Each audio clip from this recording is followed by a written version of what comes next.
ನಮ್ಮ ಕರ್ನಾಟಕದಲ್ಲಿ ಮಾತ್ರ ಮುಜರಾಯಿ ಇಲಾಖೆ ಕಡೆ 32,000 ದೇವಸ್ಥಾನ ಇದೆ. ಈ 32,000 ದೇವಸ್ಥಾನಗಳನ್ನ ಸರ್ಕಾರ ಮ್ಯಾನೇಜ್ ಮಾಡ್ತಿದೆ.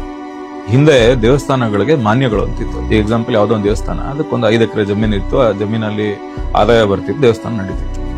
ಇವತ್ತು ನೀವು ಮಾನ್ಯ ಎಲ್ಲ ತಗೊಂಡೋಗಿ ರೆವಿನ್ಯೂ ಡಿಪಾರ್ಟ್ಮೆಂಟ್ ಹಾಕಿದ್ರಿ, ದೇವಸ್ಥಾನಕ್ಕೆ ಜಾಗ ಇಲ್ದರಂಗ್ ಮಾಡಿದ್ರಿ, ದೇವಸ್ಥಾನ ಅನಾಥ ಮಾಡಿದ್ರಿ.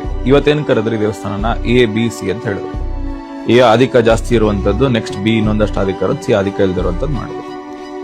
ಒಟ್ಟು ದೇವಸ್ಥಾನದ ಎಕಾನಮಿಯನ್ನ ಹಾಳು ಮಾಡಿದ್ದೆ ಸರ್ಕಾರಗಳು. ನೀವು ಎಷ್ಟು ಮಸೀದಿ ನಿರ್ವಹಣೆ ಮಾಡ್ತೀರಿ? ಒಂದೂ ಇಲ್ಲ. ಎಷ್ಟು ಚರ್ಚ್ ನಿರ್ವಹಣೆ ಮಾಡ್ತೀರಿ? ಒಂದೂ ಇಲ್ಲ. ಎಷ್ಟು ದೇವಸ್ಥಾನ ನಿರ್ವಹಣೆ ಮಾಡ್ತೀರಿ? ಕರ್ನಾಟಕದಲ್ಲಿ 32,000 ದೇವಸ್ಥಾನ ನಿರ್ವಹಣೆ. ನೀವು ದೇವಸ್ಥಾನ ಯಾವ್ದ್ರ ಮೇಲೆ ಅಳಿತೀರಿ ಗೊತ್ತಾ? ಅಲ್ಲಿ ಬರ್ತಿರೋಂತ ಆದಾಯದ ಮೇಲೆ.